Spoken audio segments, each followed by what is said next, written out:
Auditorio de Radio América, muy buenas tardes, buenas noches, buenos días en cualquier parte del mundo que nos sintonicen. Qué bueno que están con nosotros. Estamos ya también por entrar al aire en el canal de mayor crecimiento en nuestro país, CTV. De manera que muchas gracias a todas las personas que nos honran con su sintonía todos los viernes a contar de esta hora para hacer este espacio del Contrapunto de Radio América, en donde se debaten los temas de mayor actualidad para el país, los temas de mayor incidencia. Hoy vamos a hablar con un tema que tiene que ver con el desarrollo del país y que tiene que ver también con los pueblos originarios. Hoy vamos a hablar de una figura, la consulta previa e informada. Es una asignatura, una gran asignatura pendiente que tiene Honduras como país. Lamentablemente, el hecho de no tenerla reglamentada, la consulta, ha desatado grandes conflictos entre la empresa y los pueblos originarios, dejando valiosas vidas como saldo. El caso más emblemático de la malograda dirigente indígena Berta Cáceres. Hoy vamos a profundizar en esta temática con personas versadas en el tema desde la visión del sector privado y del sector gobierno de nuestro país. En ese sentido, les hacemos la cordial invitación para que nos sigan a través de las redes sociales, nuestro sistema al WhatsApp al 95 20 20 80. Nos dice acá nuestro equipo de producción, Noé Mejía, Sami Morazán, que estamos también a través del Facebook Live y vamos a estar recibiendo las comunicaciones también a través de toda la plataforma que tenemos aquí en el Contrapunto de Radio América. Vamos a dar la bienvenida a nuestros invitados especiales. En principio presentamos a la ingeniera Elsia Paz, es la presidenta de la Asociación Hondureña de Energía Renovable. Ingeniera, bienvenida al Contrapunto. Buenos días, muy buenas tardes. Es un gusto tenerla aquí.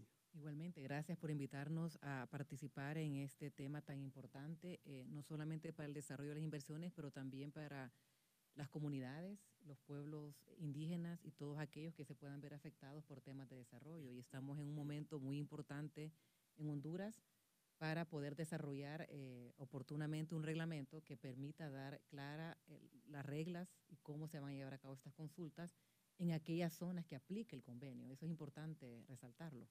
Muy bien. La bienvenida también para el ingeniero José Antonio Galdames. Él es el secretario de Estado en los despachos de El Ambiente, Mi Ambiente. Ministro, bienvenido al Contrapunto.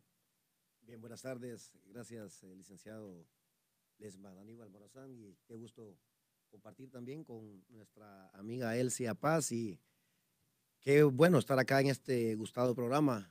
Anteriormente muy escuchado y ahora también, además, visto, ¿verdad? Qué bueno que se tiene la oportunidad de poder llegar a mayor cantidad de personas en el país para informar de diferentes temas. Y en este caso en particular, lo relacionado con el convenio 169 de la Organización Internacional del Trabajo. Sí. Bueno, en unos minutos se nos va a agregar también Gloria López. Ella es la presidenta del Consejo Hondureño Lenca de Mujeres. Y es importante conocer la visión de ella porque ha recibido, se nos ha informado mucha capacitación sobre el tema del convenio 169 por parte de la Organización Internacional del Trabajo. Y las líneas telefónicas están desde ya totalmente habilitadas, como es la mística aquí en el Contrapunto, al 2290 4950, 2232 4810, 2232 1009. Ahí está en pantalla los números telefónicos. Cualquier consulta, con gusto la canalizamos. Ministro José Antonio Galdame, ¿qué es lo que ha pasado para que no se reglamente hasta ahora la consulta previa e informada que, como usted me lo refería, previo a que ingresáramos al programa, es donde ha estado el talón de Aquiles para que lamentablemente la relación entre empresa y pueblos originarios actualmente esté lacerada en nuestro país? Bien, hay varios factores que debemos nosotros considerar, pero para ello es importante irnos un poco atrás, conocer el génesis, el origen del convenio 169 de la OIT que se ha ratificado por nuestro país. En primer lugar, es necesario que se tenga en consideración que el convenio nace como una necesidad de ir avanzando en temas relacionados con trabajo. Trabajo que desde los años 20 ya se venía determinando que existían posibilidades de no dar oportunidades de desarrollo de manera igualitaria. Y en estas poblaciones indígenas y tribales, en su momento se vio que no estaban siendo respetados sus derechos. Entonces había una explotación con relación a sus formas de trabajo, no habían condiciones igualitarias ni tampoco retribuciones igualitarias para ellos. Entonces se comienza a trabajar por parte de la OIT para ir normando estas actividades, pero relacionadas con trabajo. Luego se vio que también en algunos lugares habían algunos proyectos, algunos procesos en desarrollo de países que era necesario considerar también los espacios donde ellos se encontraban, llamados en algunos lugares tierras y en otros territorios. Entonces ahí se comienza ya a avanzar con relación a la determinación también de participación por parte de ellos, no solamente para ver sus relaciones laborales, sino también el área o el ámbito de acción. Es así como comienza esto.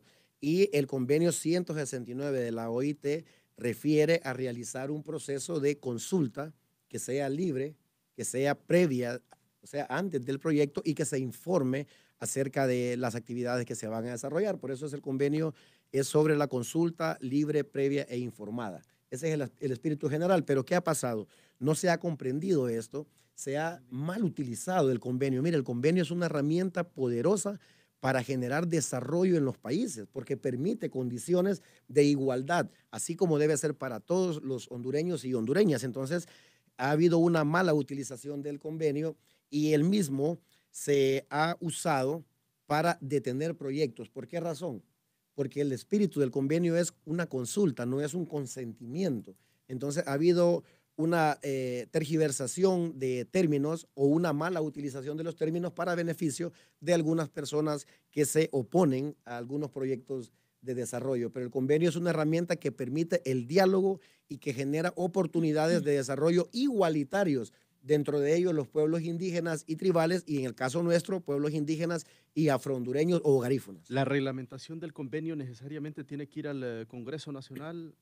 Sí, yo le explico esto, porque ha habido una confusión también, Lesman, y lo conoce Elsia, y yo le explico al pueblo hondureño.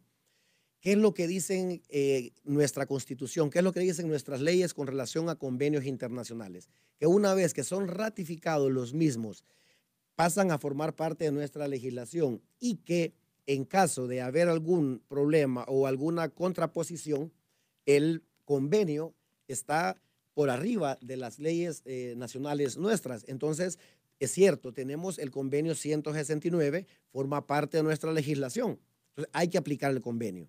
Pero yo les recuerdo a ustedes y les pregunto, de acuerdo a el establecimiento legal y a una pirámide de Kelsey que hay, yo no soy abogado, pero he aprendido un poquito de los abogados, hay toda una forma de ejecución de nuestras leyes. Está la Constitución de la República, están las leyes generales, las leyes especiales, están los reglamentos, los acuerdos, todo lo que se va desarrollando. Entonces, ¿qué ha habido? Es cierto, está la Constitución y esta ley pasa a formar parte de nuestro derecho interno. ¿Y cómo se ejecutan nuestras leyes? Por medio de reglamentos, la Constitución con la Ley de Procedimientos Administrativos.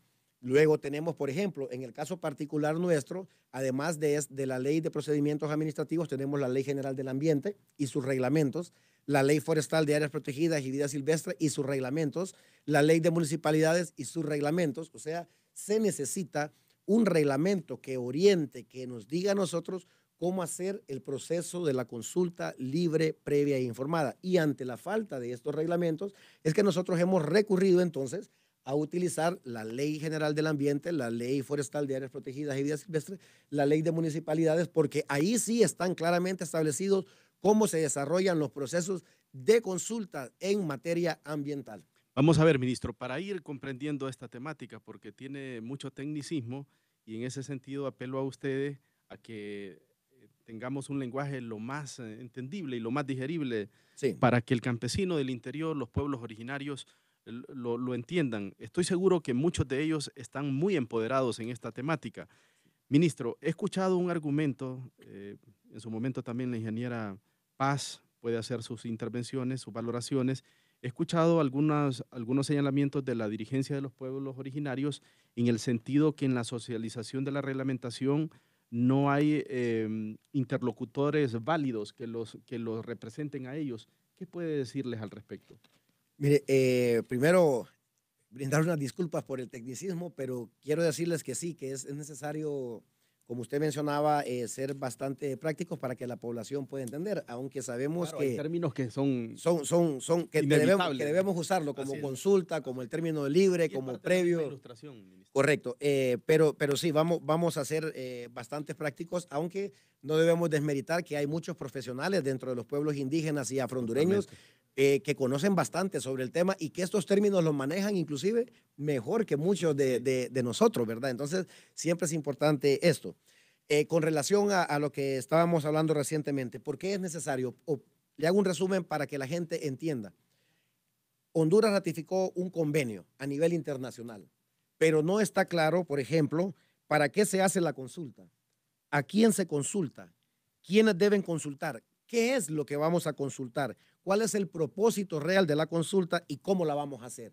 Y esta última parte es fundamental para que la población entienda. Entonces, sí ratificamos y sí debemos cumplirla, pero para cumplirla debemos dar respuesta a esto. Y en cuanto a la participación, yo quiero aquí aclarar que sí ha habido un proceso amplio de participación por parte de 9 pueblos, o sea, de representantes de los 9 pueblos, pero estos representantes de los pueblos tienen diferentes organizaciones y dentro de las organizaciones hay 2 que no han participado. De ahí todas las demás, ha habido más de 130 diferentes organizaciones que han participado en diferentes talleres a nivel nacional. Se han hecho 18 talleres a nivel nacional y uno en cada departamento y uno a nivel de todo el país. Sí ha habido participación, se han enviado y los representantes de estas organizaciones, incluso algunos han llegado, pero han dicho, yo vengo aquí como persona, no vengo representando a nadie, y entonces han tomado nota y se han ido con toda la información, pero sí ha habido invitaciones, sí ha habido el desarrollo de los procesos.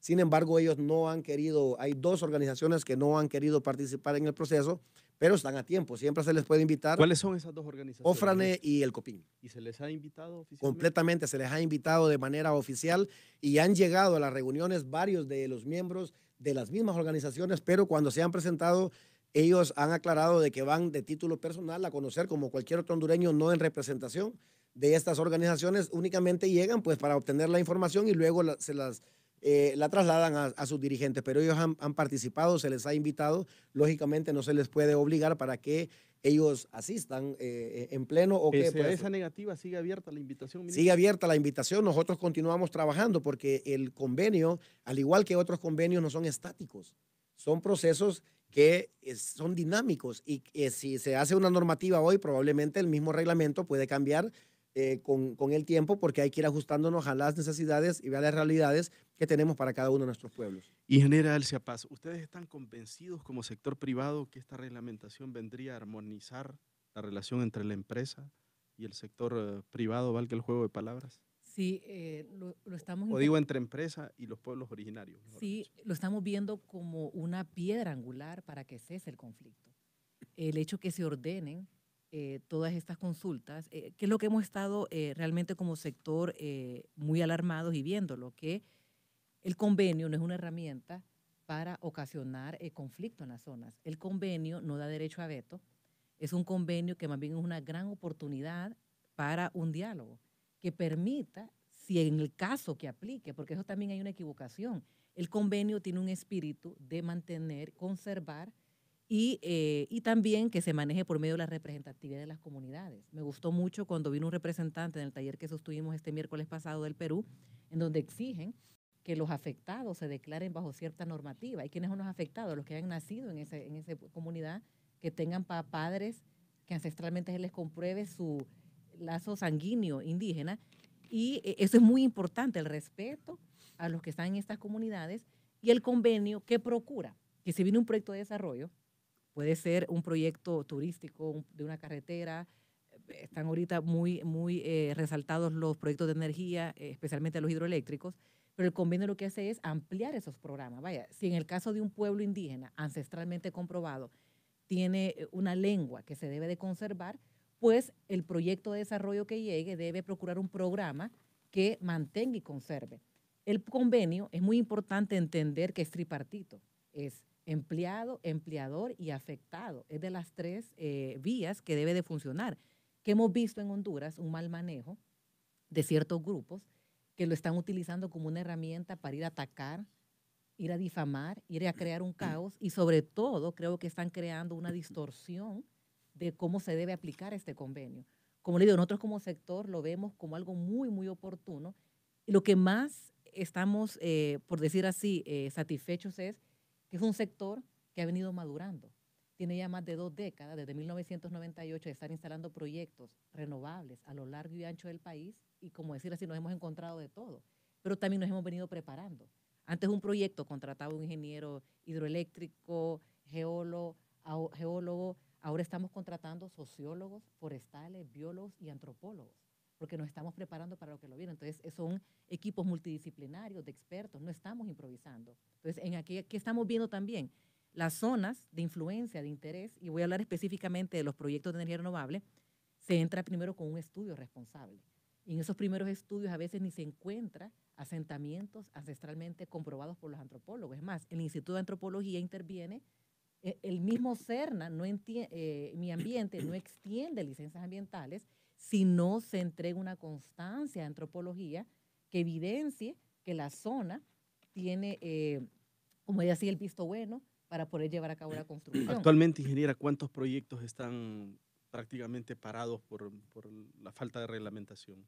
Ok, quiero en primera instancia aclarar, ¿verdad? No es que estén paralizados. Tenemos proyectos bajo amenaza, que eso hay que reconocerlo, y proyectos que desde el momento que inician construcción, no cuando se lleva a cabo la consulta, no cuando se llevaron a cabo las investigaciones preparadas por los expertos, pero justo cuando entra la maquinaria, estamos viendo ataques constantes de tomas de carretera. Podríamos decir proyectos en conflicto, que están en conflictividad. Exactamente, en ¿Cuántos conflictividad. proyectos hay? Bueno, actualmente que hemos detectado como sector, entrando y saliendo, porque una semana es uno, una semana es otro, ya tenemos casi 9 proyectos que una vez que inician construcción, no estamos hablando cuando están siendo consultados, cuando las autoridades locales, cuando los representantes, es justo cuando ven la maquinaria, ¿cuál es nuestra sospecha? Y no quiero ser un poquito pesimista. Cuando ya miran que hay movimiento económico del proyecto, es que empiezan estos grupos organizados desde afuera a crear conflictos y caos y exigiendo... ¿Desde afuera del país? No, desde afuera de las comunidades. Okay. Porque para nosotros, nosotros tenemos algo muy, muy regularizado, que es que la DECA, cuando nos entrega la licencia ambiental, nos da 2 tipos de zonificación. Zona de influencia directa, que es donde están las obras civiles, y la zona de influencia indirecta, que pueden ser servidumbres, los accesos, y en las hidroeléctricas son las cuencas hidrográficas que protegemos por medio de los planes de manejo. Entonces, para nosotros, esa es nuestra zona interna del proyecto, externa. Entonces, cuando decimos de afuera, son comunidades que no fueron identificadas como ser parte del proyecto. Entonces dicen, a mí no se me consultó. Claro, no se te consultó porque el proyecto, es como que hagamos un proyecto en Tegucigalpa, el alcalde Tito Afura, y le toca ir a socializarlo a Valle de Ángeles. Si el puente, la rotonda le interesa a la población de Capitalina. Entonces, eso es lo que lo queremos explicar coloquialmente. ¿Qué está sucediendo también? Que las comunidades quieren empleo, quieren desarrollo. Entonces, cuando llegan estos opositores, más bien están negándole el derecho digno a desarrollarse.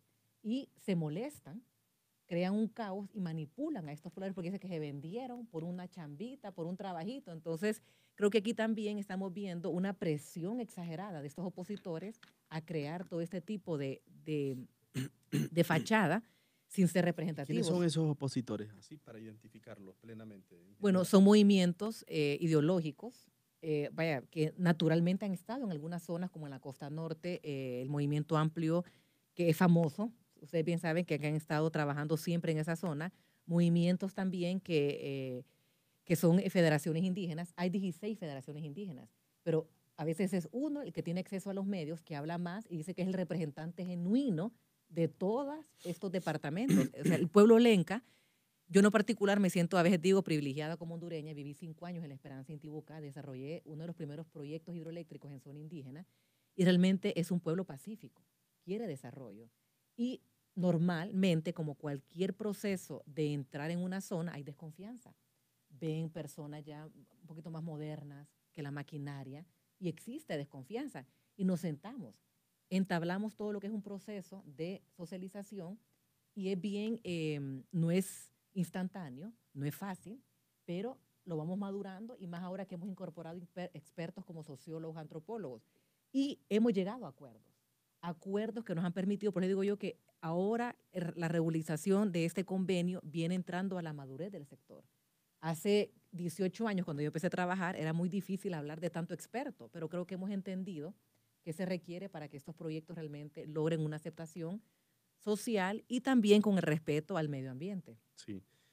Otro señalamiento que he escuchado, ingeniera Elsia Paz, de la dirigencia de los pueblos originarios, es que las empresas que explotan, por decirlo así, o que ejecutan los proyectos, se llevan, como dicen, la tajada grande y que lo que queda a las comunidades son pequeñas utilidades, sumado a ello lo que establecen ellos del daño ambiental. Son, entre otros, de los cuestionamientos que uno escucha de la dirigencia de los pueblos originarios. ¿Qué nos puede decir sobre el particular? Bueno, primero, son acusaciones que no tienen sustento. Yo creo que lo hemos visto. Nosotros hemos estado monitoreando todas estas acusaciones sin sustento, no están documentadas. Y vemos también un patrón que se repite, no es característico de la zona de influencia del cual están argumentando. Hemos revisado que los mismos discursos que están sucediendo en Panamá, en Guatemala, son idénticos. Lo copian y lo pegan y ya estamos familiarizados con esos discursos. Entonces realmente no están hablando de una zona específica, están haciendo una oposición sistematizada, el mismo discurso, y a veces hablan de mega represas, como que se tratara de Tres Gargantas, de una masiva desmovilización de personas, cuando son proyectos pequeños, a filo de agua, compactos. Eso por un lado. Entonces, ¿De dónde viene ese movimiento? ¿Suramérica? Mire, son movimientos que ya están trabajando, empiezan por un tipo de excusa o de actividad, han empezado por temas de oposición, con combinación sindicatos en la costa norte, pero se reinventan constantemente para ver dónde está la mayor atención que pueden lograr. ¿Qué buscan estos movimientos? Porque queremos entender, ¿verdad? Ya que están tan fuertes en el tema, con tantas redes sociales que existen ahora, con tanto cobertura que reciben de Facebook, Twitter, entender que también hay movimientos financiados por ONGs europeas. En Honduras no hemos finalizado la investigación, pero sí le puedo concluir de lo que sucedió en Guatemala. En Guatemala se detectó que el gobierno de Noruega había financiado por más de 28 millones de dólares varios movimientos, entre ellos Selva Madre, para causas buenas. Pero no sabemos si ese donante en Europa está haciendo debidas diligencias, está revisando con hechos en el campo si esos fondos logran llegar a este tipo de programa, que sí se está detectando que va más que todo a la bolsa de los dirigentes. Entonces sí entendemos que hay un interés económico, no es ambiental, no es indígena, no es por justicia social o por género. ¿Estamos hablando de millones, ingeniera? Sí, es un movimiento muy fuerte con el cual no podemos ni competir, porque vaya, tienen redes sociales, tienen personas a tiempo completo, tienen un sistema de asesores pagados, porque ¿qué les genera a ellos? ¿Qué les genera a ellos? Publicidad y más material para lograr fondos, las fotografías, la injusticia, digamos. Hemos tenido mucho cuidado nosotros porque si están haciendo una toma ilegal, porque todas las tomas son ilegales, existe un desalojo, hasta los mismos policías no quieren tocarlo porque también están siendo escudados por medidas cautelares en derechos humanos. Hubo un desalojo legal en uno de los proyectos y los policías se rehusaron porque decían, vamos a ir presos nosotros, no ellos. Entonces sí hay un gran temor porque utilizan bastante manipulación de los hechos. Digamos, si hoy estamos hablando en menos de 5 minutos, todo lo que ellos hicieron está montado muy bien en una red social, en un Facebook, porque solamente a eso se dedican. Entonces, eso es una preocupación porque están adelantados meses en la información que están manejando. Algo que sí estamos viendo con irresponsabilidad, ellos se dedican a eso. Tienen su modus operandi, pero estamos viendo con mucha irresponsabilidad ONGs de prestigio, que para mí eran de prestigio, avalando este tipo de actividades, ¿verdad? Y se han mencionado en varios artículos cómo es posible que estén financiando a ciertos grupos y que le están olvidando las verdaderas necesidades del pueblo lenca. Es importante escuchar el otro lado de la historia. Yo estoy hablando aquí como empresa del sector privado, como inversiones de energía renovable, pero tenemos que empezar a ver el lado de esos pueblos que están siendo discriminados. Nos llegó, yo he estado saliendo mucho en la televisión en este tema y son uno de los honores que tengo a veces, me llamaron de un pueblo, Lenca, en Santa Elena, donde nos dicen, con el que usted salió en la televisión, nos ha robado tierras, nos ha violado mujeres, tiene orden de captura. Le agradecemos, Elsia, porque a raíz de que usted lo ataca mediáticamente, nos dio a nosotros motivación. Y hemos estudiado ese caso donde ellos fueron más bien y no sabían que esta persona andaba hablando por todo el mundo, amparado por una ONG como Global Witness, y cuando ya descubrimos la trayectoria, el currículum, entonces, ¿por qué estas ONGs? ¿Por qué Hoffman? ¿Por qué Amnesty International? Hay que decir nombres, porque uno ya está documentado, no buscan. ¿Dónde están estas verdaderas violaciones de derechos humanos? ¿Y por qué utilizan más al que anda quemando llantas, al que anda creando calumnia? Les parece que estuvieran más bien obsesionados con estos casos, pero no están viendo la realidad de este pueblo lenca, la pobreza.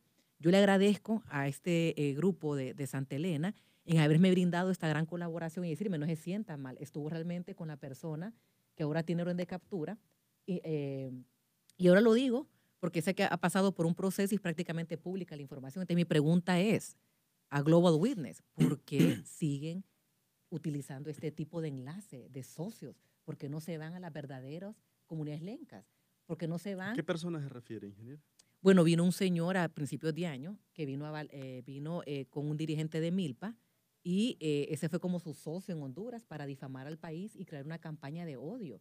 Entonces, para mí, para nosotros que estamos en el sector, creo que es importante que estas ONGs, que tal vez tengan una buena intención, vaya, si a Hoffman le interesa tanto la defensa del pueblo lenca, ¿por qué no se van a esta zona? Yo tengo pueblos y comunidades que nosotros los sacamos de la extrema pobreza por medio de un proyecto hidroeléctrico y están en la esperanza y pueden ser un testigo fiel de lo que es la verdad del pueblo lenca, los pueblos indígenas. Como le digo, me siento privilegiada como hondureña, viví 5 años en la Esperanza Intibucá y sabemos de la verdad de esta dirigencia. ¿Dónde vemos malo? El mercadeo que tienen. Tienen una manera nosotros hemos estado cotizando, manejar redes sociales y todo, no es barato. No es barato manejar la información que manejan ellos. Entonces, sí es un movimiento multimillonario que está muy avanzado en términos de mercadeo, de mover sus temas de una manera con una rapidez que lo hacen, es instantáneo. Y le pedimos al pueblo hondureño que se documenten más, que puedan trasladarse a las zonas remotas y rurales y evidencien quiénes son los verdaderos pueblos indígenas. Sí, vamos a dar lectura a algunas comunicaciones que Sí. estamos recibiendo desde ya para volver a darle de nuevo la palabra al ministro José Antonio Galdames. Nos dice un amigo oyente, el problema aquí en Honduras, dice, es que realizan los proyectos y después tratan de socializar, y cuando socializan invitan a personas allegadas a ellos, no a las comunidades donde está el proyecto o afectados. Otro oyente refiere lo siguiente: todas las licencias ambientales tienen su consulta a través de cabildos abiertos porque es la ley que sustituye la falta de reglamento del convenio 169. Eso está claramente establecido en el Código Procesal Civil, artículo 22, principio de supletoriedad de la ley, nos dice otro amigo oyente. Ministro, ¿comparte estos señalamientos que hacía muy fuertes la ingeniera Elsia Paz? Sí, compartimos eso y interesante los comentarios, en primer lugar, que hacen los compañeros o los hondureños que han escrito, porque hay que reconocer que es una responsabilidad del Estado la aplicación de los convenios internacionales y en este caso particular el 169 sobre la consulta libre previa e informada también es responsabilidad nuestra, pero ante la falta de la legislación utilizamos lo que ya se encuentra aprobado. Y con relación a las apreciaciones que hacía la ingeniera Paz, yo he tenido la oportunidad, no ahora que estoy en la Secretaría de Ambiente, sino anteriormente cuando laboraba en otra dependencia del Estado, de conocer este tipo de proyectos y saber de los beneficios que se desarrollan en las comunidades.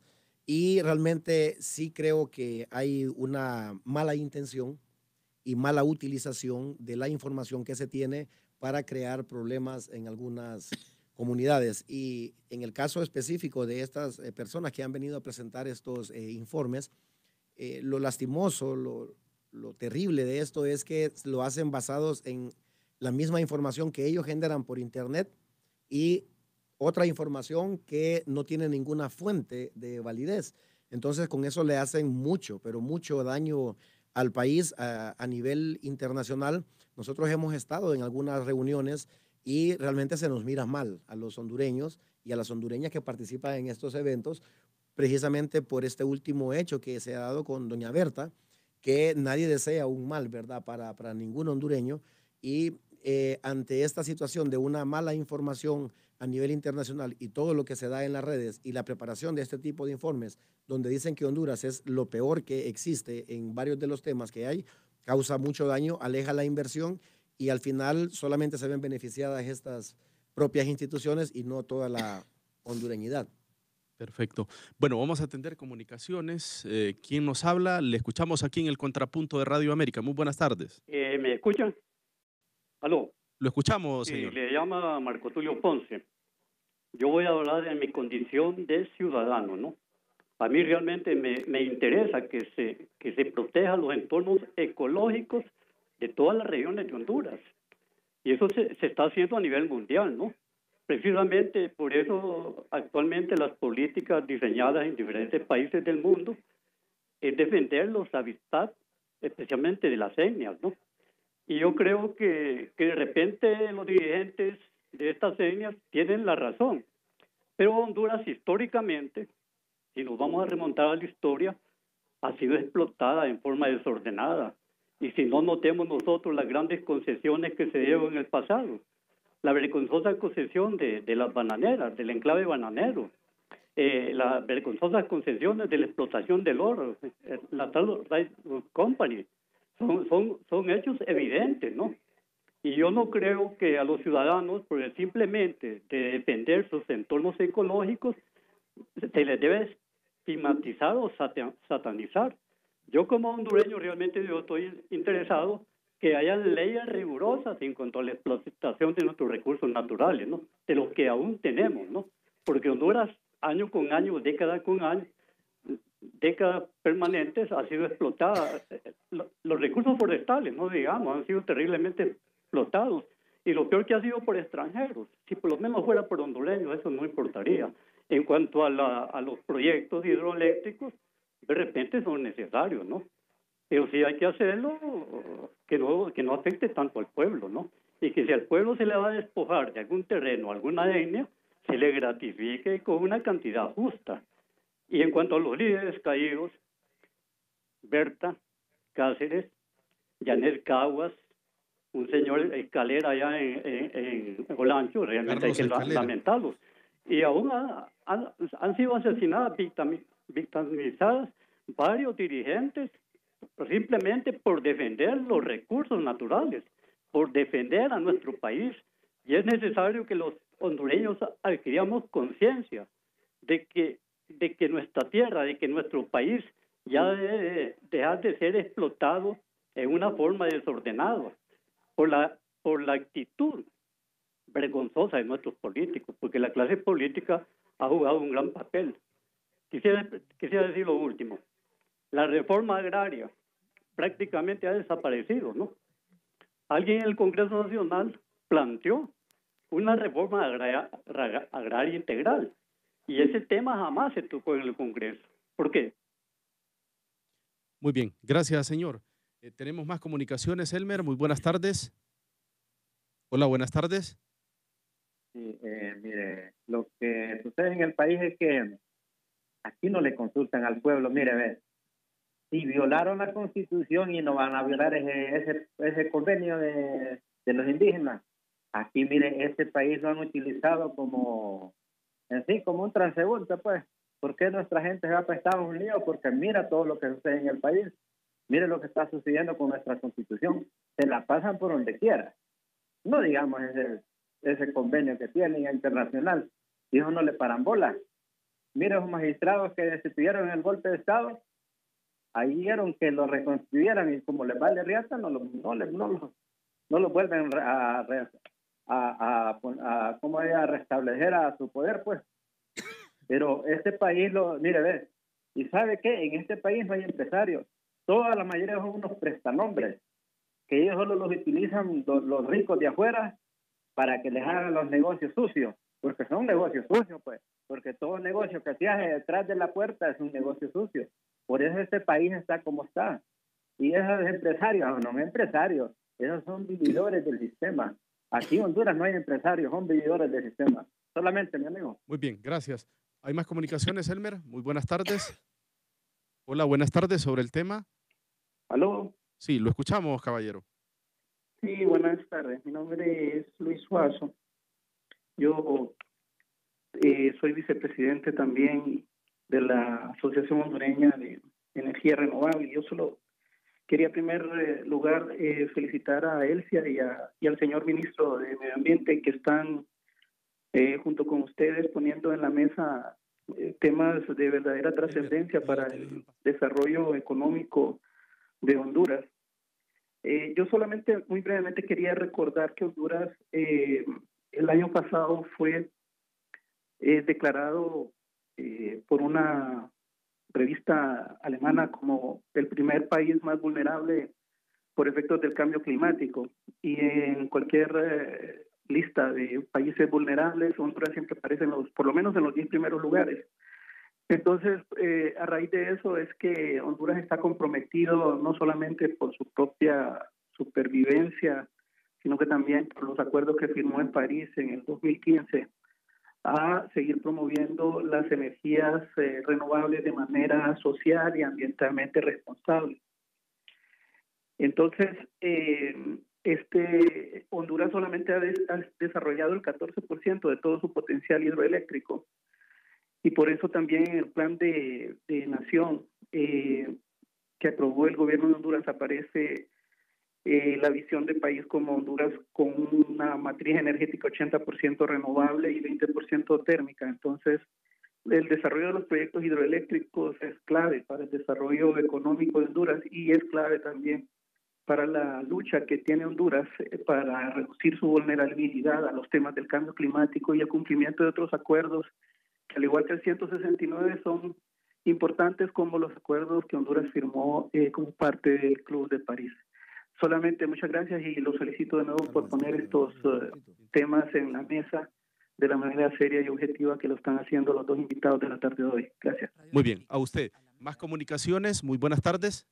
Buenas tardes. Sí, lo escuchamos, caballero. Su nombre, por favor. Mucho gusto. Mire, mi nombre es Eldor Palé. Le hablo, pues, antes que nada para felicitar a Radio América por estar abordando esta temática, que definitivamente es muy importante que la gente conozca la realidad de lo que está sucediendo en el país. Es importante que la población en general se dé cuenta de los significativos esfuerzos que se están realizando para poder sacar adelante el país, pero de una forma responsable. Mire, yo soy un especialista en el tema social, soy un especialista en el desarrollo rural y nosotros en el gremio nuestro, con nuestros colegas a nivel nacional, definitivamente estamos preocupados porque de un tiempo para acá, ahora resulta que han surgido cualquier cantidad de personas usurpando algunos títulos o algunas posiciones, en el sentido de que ahora muchos se llaman ser especialistas en temas sociales. Ahora cualquier persona dice llamarse ambientalista o especialista en el tema ambiental cuando de repente no maneja los criterios técnicos y científicos para poder abordar estas temáticas y de repente para poder dar una posición objetiva a los proyectos que se están ejecutando actualmente en el país. A mí me preocupa el hecho de que pequeños grupos y muchos de ellos que actúan hasta de forma ilegal en el país estén obstaculizando las posibilidades reales de desarrollo que la inversión tanto nacional como extranjera están trayendo al país. Ustedes solo desde que ustedes visiten algunas zonas del país, entrevisten a las poblaciones de las comunidades que están siendo realmente beneficiadas por cualquier cantidad de proyectos, y ustedes se van a dar cuenta de que muchos de los abusos que se están dando actualmente en las comunidades y especialmente en las comunidades indígenas es por parte de los mismos miembros de algunas de estas organizaciones. Y nosotros como sociólogos, como especialistas en el desarrollo rural, nos preocupa que una minoría esté incidiendo tan negativamente en el desarrollo de estas comunidades, porque usted se va a ir dando cuenta en la medida que usted pueda abordar diferentes comunidades de que pequeños grupos obstaculizan y bloquean cualquier cantidad de proyectos. Yo personalmente viví la experiencia de visitar el municipio de Santa Elena, un municipio bellísimo de La Paz, con un potencial fabuloso. Al entrevistarme con las diferentes organizaciones que existen en el municipio, tuve una reunión con la red de patronatos y para indagar un poco y para ver qué opciones nosotros podíamos encontrar para llevar proyectos de desarrollo, nos vamos encontrando que hay organizaciones como las que mencionaban sus invitados, Milpa, por ejemplo. Milpa es una organización que lastimosamente, y se lo digo con conocimiento de causa, lastimosamente se ha dedicado a bloquear ayudas y proyectos de desarrollo en ese municipio. ¿Cómo es posible que un proyecto, por ejemplo, de un proyecto de agua, que un organismo internacional estaba por ejecutar en esas comunidades, fue detenido, se perdió el proyecto porque grupos como este se opusieron y no les importó llevarse de encuentro aproximadamente 9 comunidades que iban a ser beneficiadas?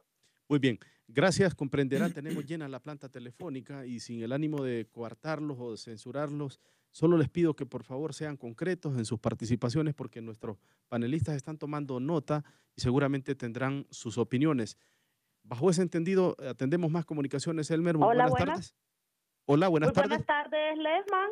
Mucho gusto, le escuchamos. Bueno, mucho gusto, Lesman. Mucho gusto a sus invitados, a la ingeniera Elsia. Creo que yo concuerdo totalmente con el caballero que me antecedió. Muchos proyectos se detienen a veces por 4 cabezas calientes, que a veces por ser los campesinos, los indígenas, muy sencillos, a veces son manipulables y a veces obstaculizan el desarrollo que puede beneficiar con escuelas, con empleos a muchas personas. Y a veces hay personas que con partidos como por ejemplo ahora la Alianza están manipulando muchos campesinos, muchas personas que son líderes de indígenas, entre comillas, porque lo único que hacen es llevar agua para su molino y a veces satanizan el desarrollo. Entonces es muy lamentable que nuestro país esté atrasado por gentes así. Por ejemplo, yo veo Costa Rica con grandes proyectos hidroeléctricos que son la envidia de muchos países. Entonces nosotros veamos el desarrollo de una forma aceptémoslo, no que vivamos anclados en el pasado. Le quiero decir que las personas hondureñas somos personas buenas, queremos el desarrollo del país y nos alegramos, por ejemplo, cuando hay grandes proyectos como el Honduras 2020, que está atrayendo inversión extranjera y nos alegramos mucho porque eso va a traer desarrollo y empleo a nuestro país. Muy buenas tardes. Buenas tardes a usted. Más comunicaciones, la última de momento, Elmer. Muy buenas tardes. Hola, buenas tardes. ¿Interrumpió? Muy buenas. Muy buenas, le escuchamos. Buenas tardes, gusto de saludarle. Realmente un programa muy agradable porque hablar de los recursos que podemos obtener a través, ¿verdad?, de la energía renovable y sobre todo limpia, nos hace darnos cuenta que podemos encontrar en Honduras la oportunidad de favorecer el cambio climático, tal como se comprometió en lo que fue la cumbre de París. Creo que Honduras ha aportado, ¿verdad?, mucho a lo que es esta parte ecológica y sobre todo, ¿verdad?, se está viendo que el gobierno está generando la oportunidad de que no solamente dependamos de las hidrocuencas, sino que también podamos obtener energía limpia a través de la energía eólica, no tener que pagar tanto a las térmicas por el uso de los servicios y así abaratar también y poder tener energía hasta los lugares más inhóspitos que es difícil llegar, con compostería y poder así no facilitarles el servicio. Yo creo que es algo muy positivo y ojalá sigan trabajando así. Creo que estos proyectos vienen a beneficiar a Honduras. Honduras está creciendo económicamente y esto nos ayuda a que el desarrollo de los pueblos sea más tangible. Gracias. Muy bien, a usted. Ministro Galdame seguramente tendrá algunas valoraciones sobre las participaciones de los oyentes. Es un tema que concita mucho interés porque se trata del desarrollo del país y también se trata de la participación de los pueblos originarios. Ministro, ¿ajustará este año para reglamentar esa consulta libre, previa y tan esperada y ansiada?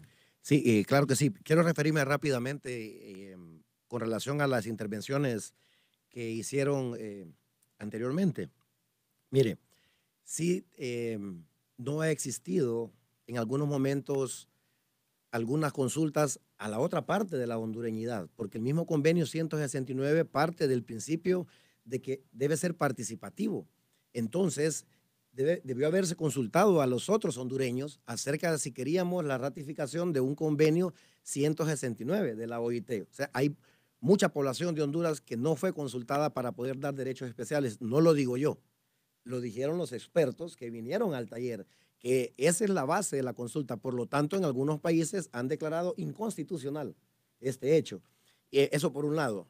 Y por otro, yo creo que existe algo que yo he denominado egoísmo cultural. Y le digo esto por lo siguiente y para que entienda la población. Mi bisabuelo, don Eduardo, venía de Copán. Mi bisabuela, de Alubarén. Aquí nomasito.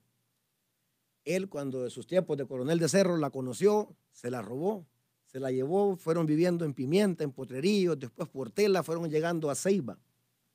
Yo me recuerdo hasta hace unos años atrás, prácticas que hacíamos, precisamente por los conocimientos que tenían ellos y que tenía mi abuela de manera particular cuando tenía problemas en la piel, eucalipto, o si no, el paraíso, o eucalipto cuando estábamos enfermos del pecho. ¿Cómo barríamos antes? Con escoba de malva. Problemas del estómago, con manzanilla.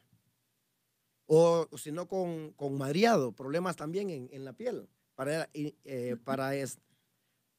alejar algunas especies que daban problemas en la casa también con madriado. Entonces, esas son prácticas culturales que se mantienen. Por lo tanto, hay un egoísmo cultural. Yo también soy de este país y muchas otras personas, igual que Elsia, igual que usted, tenemos tradiciones, tenemos cultura, somos hondureños. Entonces, ahí también ha habido un poco de egoísmo cultural en relación a respetar también que todos debemos participar en la toma de decisiones. Quería hacer esta aclaración precisamente por lo que mencionaron varias de las personas que antecedieron, de que no solamente se puede consultar a una parte y más bien llegan otros a atrasar el proceso. Y con respecto a la pregunta que usted hacía de manera específica, sí nos ajusta el tiempo porque ya hay un borrador de ley. Estamos yendo más allá de lo que pide propiamente el convenio. Estamos haciendo una ley especial que ya se encuentra un borrador y está siendo trasladado al Consejo Económico y Social para que luego vaya al Congreso Nacional. ¿Y qué ambiente percibe en el Congreso, ministro? Seguramente ha hablado con diputados de las distintas bancadas. La mayor parte, claro, la mayor parte de los diputados están a favor de que se haga este proceso. Sin embargo, también hay algunos pocos que quieren que el espíritu del convenio sea cambiado. No quieren que sea solamente una consulta, sino un consentimiento. Y el espíritu de la ley del convenio 169 no es ese. Entonces, están pidiendo una serie de cosas que lo que llevarían es más bien a una mayor conflictividad en el país. Pero en su mayoría los diputados están de acuerdo en que se les consulte, porque realmente hay que reconocer que los recursos naturales que ellos tienen por la cosmovisión que ellos profesan, que practican, nos han llevado a tener como país esos recursos naturales. Eso hay que reconocérselo a los pueblos indígenas y a nuestros amigos garífunas. También hay que reconocer ese trabajo que ellos han hecho para conservarlos. Entonces, sí hay voluntad por parte de los diputados del Congreso Nacional, pero hay algunos ahí que son buenos agrónomos, como decía un amigo que le decía que él es agrónomo no de profesión, sino que de tradición, porque siembra mucho, pero lo que siembra es cizaña. Entonces, ese es el problema, ¿verdad? Entonces, hay una serie de personas que están buscando buscar su alegría propia, ¿verdad? No la alegría del pueblo, sino la alegría propia, presentando cosas ahí que van en contra del beneficio de la población. Muy bien. Por acá nos llega una consulta para que se la traslademos al ministro Galdames. Nos dice una señora aquí: soy una mujer, dice, de uno de los pueblos originarios. Me gustaría, dice, le escuché al ministro hacerse unas inquietudes, unas preguntas en relación al reglamento. ¿Quién va a consultar y a quiénes va a consultar? Dice, por favor. Ok, eso está en discusión y hay una propuesta en la ley. Hay varias prácticas o hay varias formas de hacerlo. Hay experiencias en Colombia, en Perú, en Chile, que nosotros hemos conocido. Por ejemplo, esas experiencias? Algunas las dan a las secretarías de Estado que ya se encuentran. De manera particular, no creo que sea conveniente que esté en la secretaría propia nuestra de Medio Ambiente, porque no podemos ser juez y parte.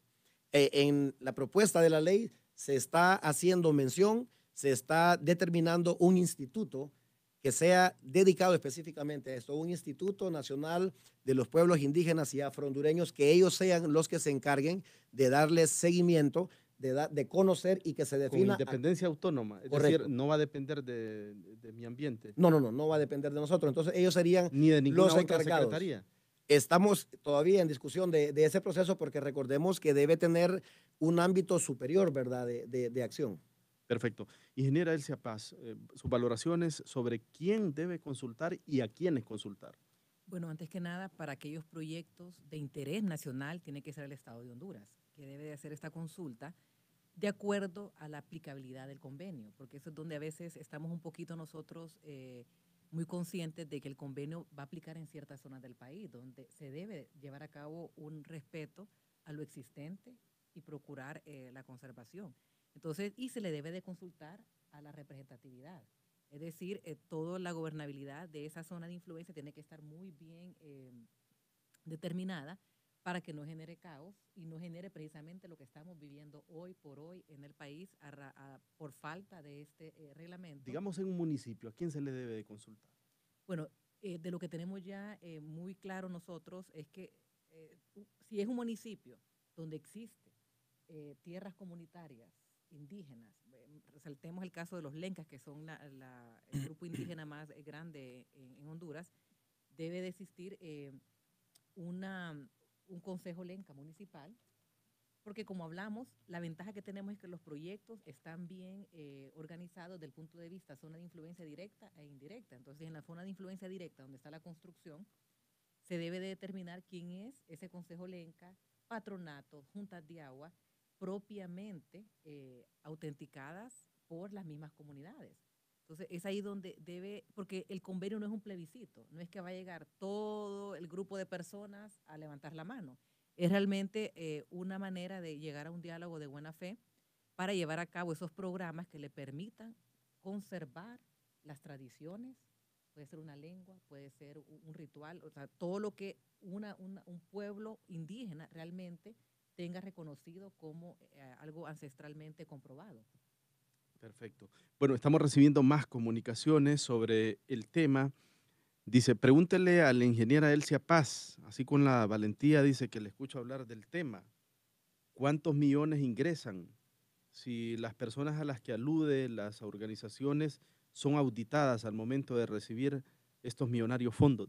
Sí, en el caso de Global Witness, porque me gusta hablar documentada, vimos los estados, el último balance financiero de ellos en libras esterlinas, que eran 98 millones de libras esterlinas, en los temas que vemos ahora que están de moda, ¿verdad? Conservación de cuencas, justicia social y pueblos indígenas. Entonces, obviamente, me imagino que quieren ganar la mayor ganancia, porque se imaginan 98 libras esterlinas en Honduras trabajando realmente por los pueblos indígenas. Harían bellezas. Pero se están quedando más en todo eso. Yo creo que viajes, muy buenos brochures, sí, viáticos. Pero está en el caso de, y podemos compartir la información, porque nosotros antes de llevar a cabo cifras públicamente hemos tenido muy buena documentación. En el caso de Guatemala, el gobierno de Noruega a Hoffman le entregó 28 millones de dólares para el mismo tipo de causa. Entonces queremos ver si realmente llegó a estas comunidades o a este tipo de mejorías que provoquen la justicia social en estas zonas de influencia. En el caso particular del sector hidroeléctrico, somos la única industria que hoy por hoy, ilegalmente, o sea, ya por exigencia de nuestras medidas de mitigación, somos los que estamos implementando y formulando planes de manejo para conservar las cuencas. Entonces, desde el punto de vista ambiental, queremos ver con verdadera actividad tangible qué están haciendo los que se oponen utilizando la bandera ambientalista. Pero es por eso que nosotros... Muy bien, ingeniera, solo permítame, sí. Vamos a ir a esta pausa de la diaria y luego proseguimos en el contrapunto de Radio América. Las Esferitas de la Esperanza presentan el sorteo Loto. Les recuerdo que nuestro super premio con la cuota doble está en 2 millones de lempiras. Super premio, vive tus sueños. Conocemos el primer número ganador para la cuota millonaria de Pega 3. Muchísima suerte. 56. Segundo número, atentos. 75, tercer número ganador.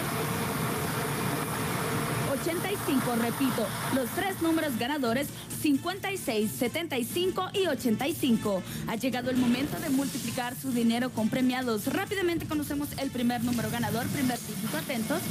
0, segundo dígito. 7, primer número ganador 07. A continuación conocemos el segundo número premiado, primer dígito. 4, segundo dígito. 6, segundo número ganador 46. Repito, 07 y 46. Ha llegado el momento de hacer de sus sueños una realidad con la diaria y la jugada diaria +1. ¿Preparados? Pero antes les informo que el nuevo billetudo con el código ganador 799 de la noche de ayer fue en World Movies en el occidente del país. Así que muchas felicidades. En este momento conocemos el primer dígito ganador para diaria. Muchísima suerte. Es el 1, segundo dígito. Atentos, es el 3, número ganador de la diaria 13 con su símbolo de sueños gato. En el cuadro el cuerpo está representado por el cuello, otros números que le relacionan 81 y 42. Rápidamente conocemos el número ganador para la jugada diaria +1. ¿Preparados? Y este es el 0, número ganador de la diaria 13 gato y para la jugada diaria +1, 13 más 0. Muchas felicidades, Loto te cambia la vida. Las Esferitas de la Esperanza presentaron el sorteo Loto. Regresa la emoción de las eliminatorias mundialistas. Hoy más que nunca, Honduras necesita del apoyo de todos los catrachos. Porque cuando juega la H, todos somos selección. Vamos, vamos todos con la selección. Viernes 1 de septiembre, 6 de la tarde, en el Ato Boldon Stadium de Couva, la bicolor nacional visita a Trinidad y Tobago. En este partido no serán 11 catrachos en el terreno de juego, serán más de 8 millones los que buscaremos mantener nuestra esperanza de clasificar al Mundial Rusia 2018. Como siempre, Radio América, de la mano de la H, te traerá la emoción de este juego eliminatorio con una completa antesala desde las 5 de la tarde, con datos históricos, estadísticas y los comentarios y opiniones del mejor equipo deportivo del país. La pasión por la H de todos se vive y se disfruta mejor en compañía de los número 1 en transmisiones deportivas. Radio América, siempre, siempre, siempre sobre la jugada. Esta transmisión llega a usted por cortesía de Seguros Equidad, BAC Honduras, Ivo Prodol, Alka-Seltzer, Aliv, Banco Atlántida. Pronto.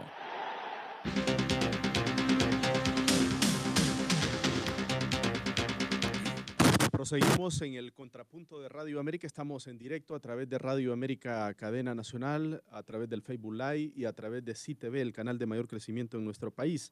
Se incorpora a este diálogo la presidenta del Consejo Hondureño Lenca de Mujeres, Gloria López, a quien le damos la bienvenida. Gracias. Un honor realmente estar en su programa. Sé que este programa es escuchado en todo Honduras y también internacionalmente. Pues, como representante indígena estoy aquí para pues, compartir desde este programa con la población indígena. Sí. Y desde su visión como dirigente de los pueblos originarios, ¿a qué atribuye? ¿Por qué no se ha reglamentado este convenio? Bueno, primero, nosotros sabemos desde que hace varios años se ratificó el convenio 169. Hemos trabajado bajo el lema de que el convenio nos da derechos a los pueblos indígenas, pero en los últimos tiempos es una preocupación por nuestra parte porque el convenio ha sido mal interpretado y mal utilizado. Entonces, a raíz de eso, pues nosotros venimos haciendo esfuerzos con los representantes que dirigen organizaciones representativas dentro de los pueblos indígenas, especialmente en el pueblo Lenca, que es donde tenemos la mayor conflictividad, y pues estamos apostándole a que las organizaciones que verdaderamente representan a los Lencas debemos de estar trabajando de la mano con el gobierno y la empresa privada y la cooperación internacional. Y es por eso que estamos haciendo estos esfuerzos. ¿A qué atribuye usted? ¿Quién es el culpable para que no tengamos un reglamento, para que no haya armonía entre la empresa y los grupos o los pueblos originarios a esta altura? Bueno, buscar culpables es lo más fácil, pero no me iría por esa vía de buscar culpables. Nosotros hemos hecho un análisis profundo de la situación y vemos que en ambas vías no tenemos una institucionalidad fuerte, no tenemos una institucionalidad indígena que sea fuerte y que posesione el tema de los pueblos Pero hay indígenas. 16 federaciones, me refiero Bueno, la ingeniera hay Elsia más, Paz. hay más y las podemos Se quedó contar, hay corta, más. más bien. Hay más. Lo interesante de esto es que se ha abierto el debate.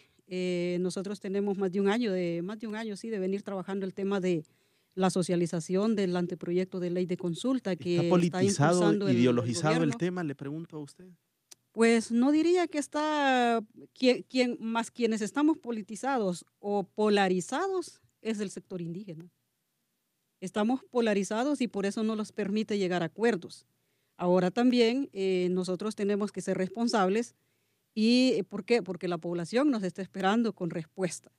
Y de repente hemos desgastado mucho tiempo en el debate, en el dime que te diré, y no hemos buscado ponerlos de acuerdo entre nosotros mismos. Primero que para hacer una incidencia fuerte tenemos que estar bien organizados, pero la verdadera representación de los pueblos. Y últimamente, como le digo, el convenio es utilizado para beneficios personales, para beneficios de grupos, y eso es lo que no ha permitido que avancemos en este tema, porque la verdad, nosotros sí necesitamos avanzar en este tema, estamos totalmente de acuerdo, acompañando el tema de la consulta libre, previa e informada, porque este es un mecanismo que viene a fortalecer y a crear las bases para que nosotros, en el caso de las consultas, esté la población clara, quién consulta, a quién se consulta, cómo se consulta. Ese es el mecanismo que hace falta. Yo le pregunto a usted, ¿quién debe consultar y a quién se debe consultar? La consulta, según el convenio 169, la consulta la hace el Estado. Los consultados son los directamente afectados cuando hay un proyecto. Y en este tema hay que aclarar que no solamente es un proyecto de hidroeléctricas, porque ese es como el tema de moda ahorita, sino que nosotros los indígenas tenemos el tema de salud, el tema de capacitación, el tema de educación, el tema de desarrollo económico. Entonces, frente a todo eso, debe ser consultado, debe haber mecanismos de consulta, pero el enfoque ahorita desorientadamente está con dedicatoria a las hidroeléctricas, y es más, con nombre y apellido las ponen. Eso no debe de ser. Cuando yo soy fundadora de la primera organización del pueblo lenca, el 89.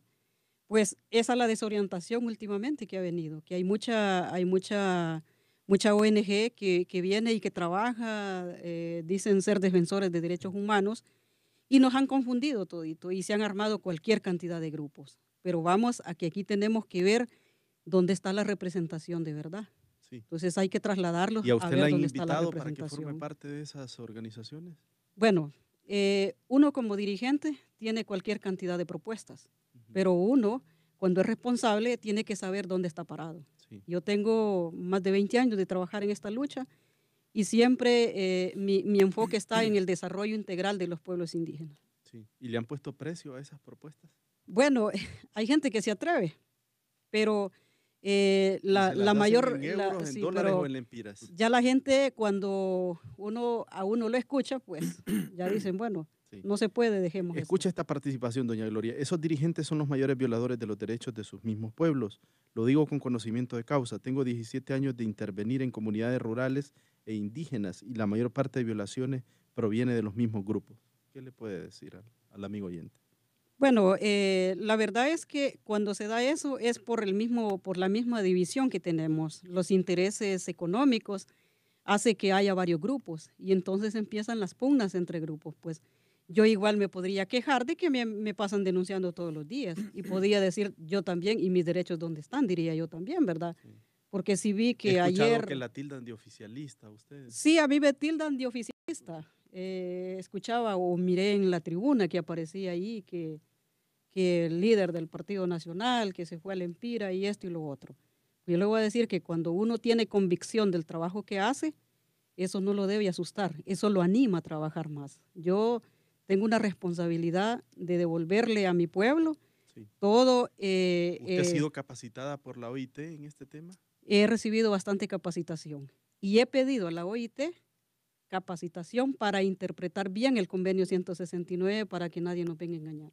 Perfecto. Ministro, ¿qué llamado les puede hacer a los pueblos originarios? Porque ella, con mucha valentía y hidalguía, ha dicho que el problema es que hay mucha polarización, como Bueno, ocurre actualmente en toda la sociedad. me sumo, Lesman, a sus palabras de la valentía que ha tenido doña Gloria de hacer mención realmente al asunto principal. Con este tema de la ley, ella lo ha dicho claramente, son los pueblos indígenas y afro-hondureños los que no se han podido poner de acuerdo para tener la versión final de la ley. Entonces, esto es sumamente importante, es un gran valor que ha tenido doña Gloria de decirlo. Y hay otro punto muy importante que ella mencionaba. Yo quiero aquí informarle, por si no lo sabían, creo que él ya lo sabe. De manera particular, cuando doña Berta estaba en vida, llegó a la Secretaría, firmamos un convenio de facilitación de información.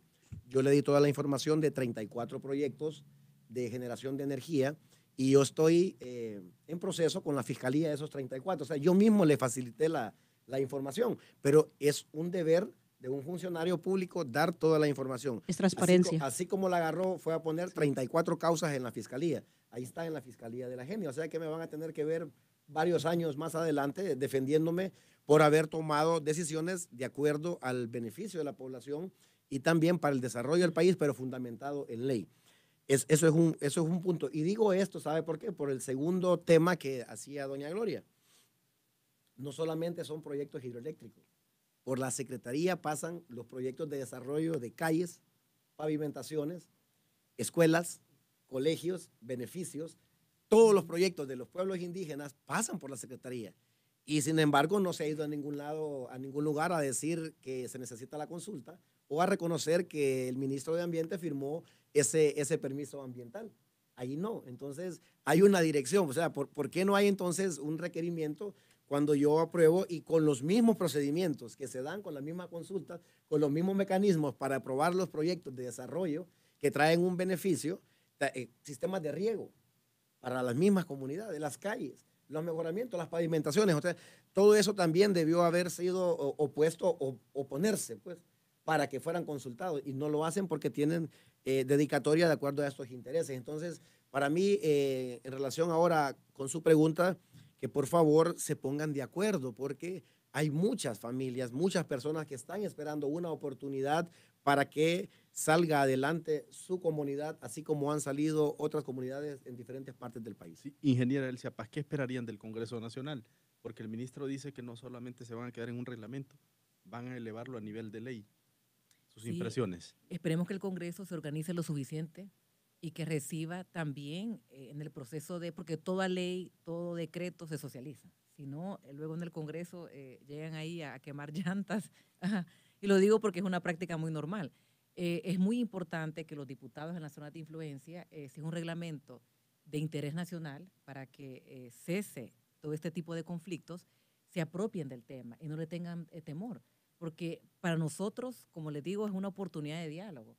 Lo que sí nos preocupa, y hay que hablarlo abiertamente, es que estamos viendo que ciertas partes del gobierno, el caso de la Fiscalía de las Etnias, está tomando con una agresividad el tema de las hidroeléctricas. O sea, a diario están denunciando, visitando proyectos, y yo me estoy preguntando, el gasto de todos estos movimientos de redadas que están haciendo, creo que tiene que haber también una educación. Nosotros como sector privado creo que nos estamos especializando en el tema, lo están haciendo también ciertas federaciones indígenas, pero la parte de la Fiscalía de las Etnias tiene que ponerle un asesor en antropología, porque vemos ese gran vacío de interpretación donde aplica el convenio. Y algo que lo estamos viendo que más bien daña la imagen del país es que salen comunicados mediáticamente: proyecto viola los derechos humanos de los indígenas, un comunicado oficial de la Fiscalía de las Etnias.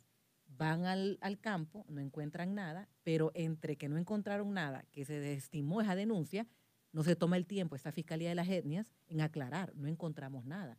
Entonces creo que hay una gran irresponsabilidad de hacer este gran comunicado, esta gran propaganda, todo lo que están haciendo, porque al final es el país que se daña. Estamos ahora viendo cómo se ocupan inversiones en el país. ¿Quién va a querer venir a invertir cuando hay una fiscalía abusadora de hacer denuncias sin documentarse? Entonces nos está preocupando.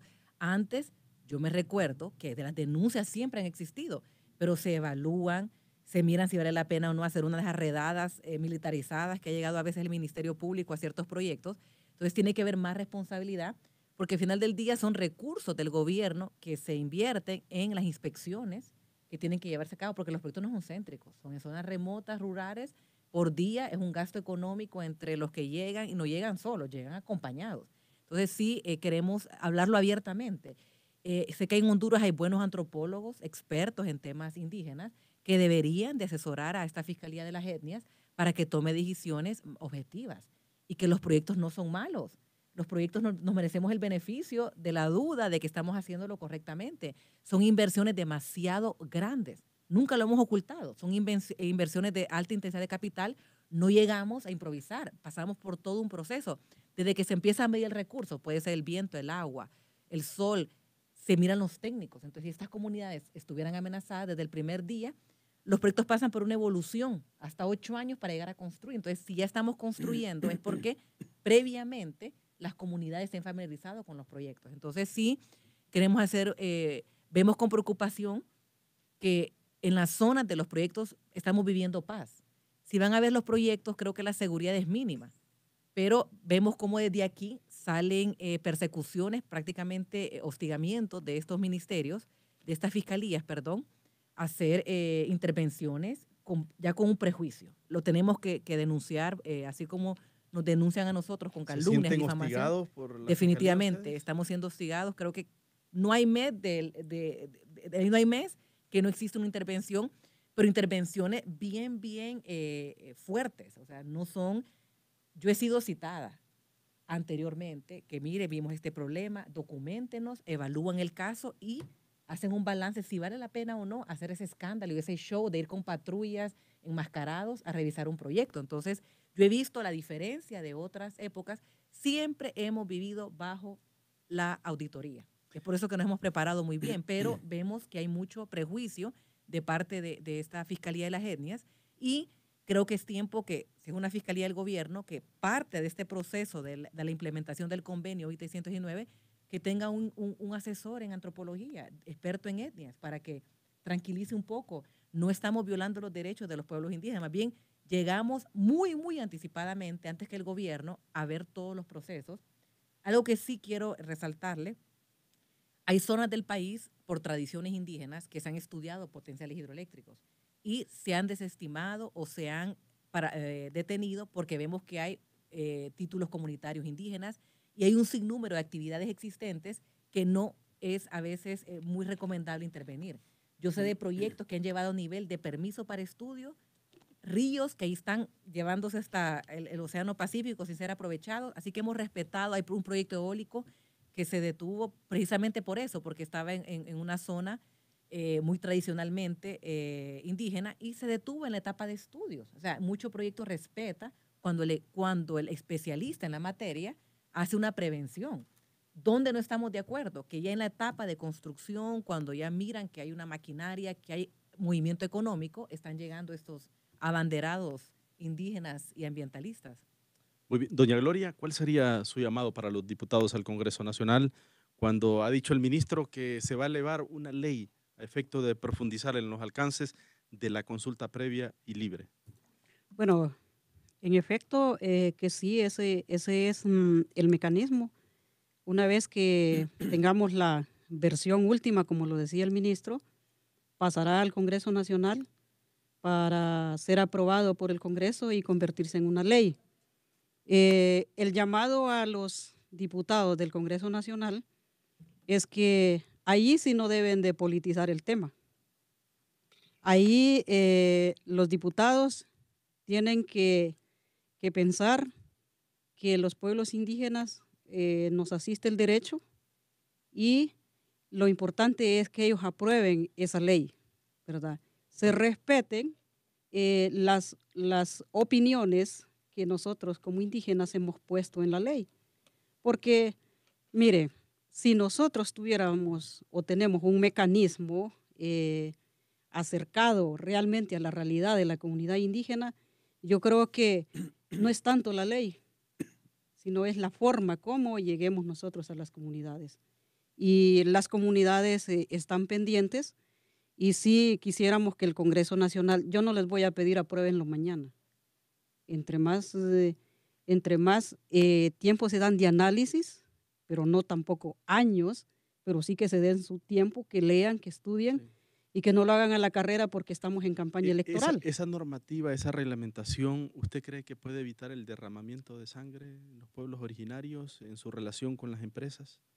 Claro que sí, porque uno de los problemas que no debe de estar en la comunidad es el pleito entre empresarios e indígenas, sino que el Estado es el responsable de la consulta de, a partir de que se apruebe la ley, de ahí en adelante, pues se va a implementar y el Estado va a liderar el proceso de consulta. Lo importante es que allá al final tenemos que vernos las caras los 3 o 4. Los 3 digo porque el Estado, o sea, las comunidades indígenas, la empresa privada, y recuerde que está la cooperación internacional también, que es garante del proceso de transparencia que nosotros hacemos en el campo. Sí. Bueno, aquí dice un oyente, para mí el culpable aquí es el Estado y que no se me entienda el actual gobierno. Todos los gobiernos que han pasado, dice, no han tenido la capacidad de reglamentar, de normar este importante sector de nuestro país, dice. Ministro, un comentario sobre esta participación. Sí, puede ser que tenga mucha de la razón porque se debió haber hecho algún esfuerzo anteriormente, tal y cual se está haciendo en el presente gobierno. Hemos estado haciendo grandes esfuerzos desde la Coordinación General de Gobierno, Secretaría del Trabajo, Secretaría de Ambiente, Secretaría de Gobernación y otras secretarías unidos. Entonces, ahora sí estamos redoblando esfuerzos y estamos cumpliendo con lo que la ley nos manda. Y yo quiero hacer un llamado aquí a todos los compañeros del gabinete de gobierno y también a los pueblos indígenas y de igual manera a los diputados. Debemos darle un rostro a este convenio 169, ahora a esta ley que se va a aprobar, y que no sea el rostro nuestro, el que cada mañana nos despertamos y nos vemos en el espejo. Y si queremos verlo así, veamos el rostro que probablemente está atrás. Quiero contarle a ustedes rápidamente y al pueblo hondureño que después de más de 24 años de haber salido de la universidad y comenzar a trabajar, he tenido muchas satisfacciones, pero tengo una que recuerdo de manera en particular y que se relaciona con este hecho que estamos hablando hoy nosotros. En la comunidad de Las Chilcas, allá en la zona sur del país, en Choluteca, fuimos a inaugurar un proyecto de generación de energía para zonas aisladas por medio de paneles solares. Estaba yo hablando cuando de repente entre la multitud viene una señora que casi no puede caminar, viene ayudada y se acerca. Yo no sabía qué pasaba. Y llegó hasta donde mí y me dice, yo lo quería conocerme. Fue impactante para mí ver a una señora, me agarró de aquí, de los brazos, y me quedó viendo fijamente a los ojos y me dijo, doña Viviana Palma, mire papá, lo que usted ha hecho hoy para mí es algo grande, lo más grande en mi vida. He esperado 102 años para tener luz en mi casa. Dígame, ¿cómo es posible? Eso me dio una satisfacción enorme, porque ¿cómo es posible que una persona pueda pasar 102 años de su vida para tener luz?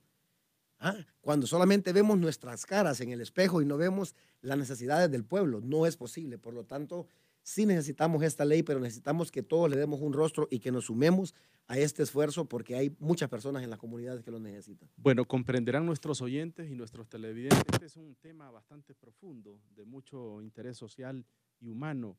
Y seguramente vamos a continuar en otros espacios del Contrapunto, pero solo tenemos tiempo ya para escuchar las palabras finales de nuestros invitados especiales. Ingeniera Elsia Paz, sus conclusiones.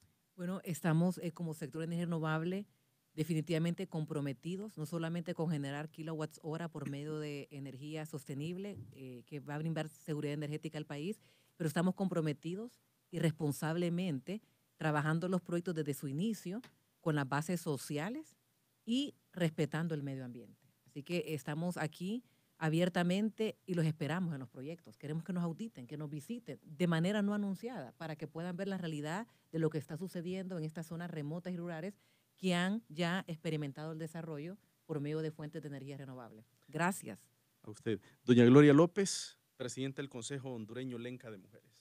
Bueno, primero pues continuar con la lucha, continuar con esta responsabilidad y el compromiso de orientar bien a la población indígena y de llegar a acuerdos para que caminemos y logremos tener aprobada la ley de consulta libre, previa e informada como un mecanismo que va a venir armonizar entre nosotros mismos. Muy bien. Ministro Galdames. Sí, gracias por la invitación. Realmente un placer compartir con usted, con Elsia y también con doña Gloria y con el pueblo hondureño y principalmente con las personas que hicieron su comunicación y recordarles que debemos darle un rostro humano a todas las actividades que hacemos.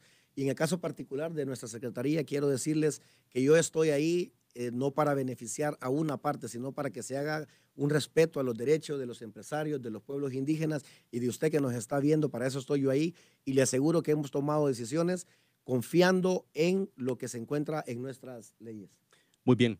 La aspiración nuestra desde este espacio del Contrapunto es que esta normativa que va a llegar al Congreso Nacional, que pasará por el Poder Ejecutivo, sea lo totalmente socializada con los distintos sectores, que al final se logre la armonía, esa armonía que debe existir entre la empresa y los pueblos originarios y que al final venga el desarrollo que tanto requiere Honduras como país. Gracias por su sintonía. Dios mediante nos escuchamos y nos miramos el próximo viernes seguramente con otro tema de interés nacional. Hasta luego. Usted escucha Grupo América